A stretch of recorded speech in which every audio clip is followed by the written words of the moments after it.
Election commission ने revision की प्रक्रिया शुरू की है।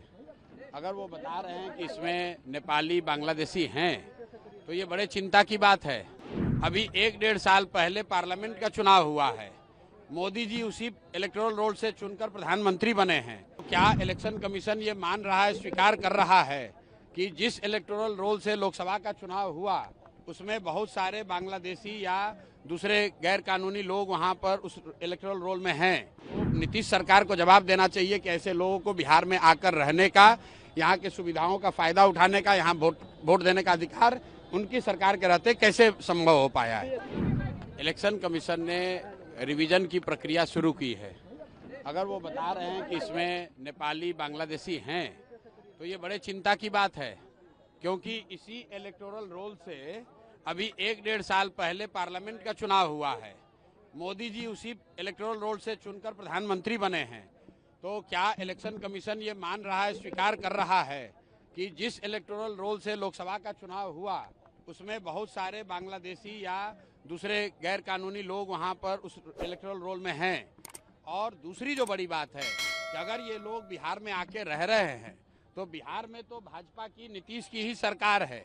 ये लोग कैसे रह रहे हैं, पुलिस प्रशासन क्या कर रहा है, ये भी चिंता का बात है। और कहीं ना कहीं नीतीश सरकार को जवाब देना चाहिए कि इतने लोग, जो इलेक्शन कमीशन कह रहा है, सरकार की संस्था कह रही है, सरकार की संवैधानिक संस्था कह रही है कि बहुत सारे नेपाली बांग्लादेशी यहाँ पर आके रह रहे हैं और उन्होंने इलेक्टोरल रोल में बजाता अपना नाम लिखवाया है। तो नीतीश सरकार को जवाब देना चाहिए कि ऐसे लोगों को बिहार में आकर रहने का, यहाँ के सुविधाओं का फायदा उठाने का, यहाँ वोट देने का अधिकार उनकी सरकार के रहते कैसे संभव हो पाया है। यादव ने आरोप लगाया है कि जो सुप्रीम कोर्ट का आदेश था उसको इलेक्शन कमीशन फॉलो नहीं कर रहा है। देखिए, तेजस्वी यादव क्या कह रहे हैं, नहीं कर रहे हैं, उसका कोई बहुत महत्व नहीं है। महत्व इस बात का है कि इलेक्शन कमीशन अगर इलेक्शन लिस्ट को, इलेक्टोरल रूल को, लिस्ट को ठीक कर रहा है तो उनकी ये जिम्मेवारी है कि हर वो नागरिक जो 18 साल से ज़्यादा उम्र का है और उसके पास वोट देने की योग्यता है, उसको वोट देने का अधिकार मिलना चाहिए, उसका नाम नहीं काटा जाना चाहिए। तेजस्वी यादव क्या कह रहे हैं, प्रशांत किशोर क्या कह रहे हैं, इसका महत्व नहीं है। महत्व इस बात का है कि जो भी वोट देने की योग्यता रखता है उसको वोट देने का अधिकार होना चाहिए, उसको वोट देने का मौका देना चाहिए। सम्राट चौधरी ने कहा है कि बिहार में लॉ एंड ऑर्डर की स्थिति बिल्कुल ठीक है, आपसी मतभेद के कारण ये हत्याएं हो रही है।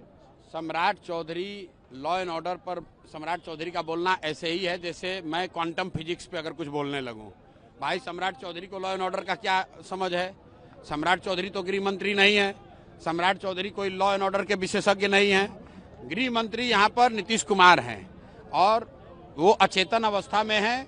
उनकी बुद्धि और उनका मानसिक और शारीरिक स्थिति ऐसा नहीं है कि उनको पता चले। सरकार का इकबाल खत्म हो गया है, जिसको जो मन आ रहा है वो कर रहा है। पूरे सरकार को 3-4 अधिकारी और 4-5 उगाही मंत्री चला रहे हैं, इसीलिए पूरे बिहार में ये दुर्दशा की स्थिति है।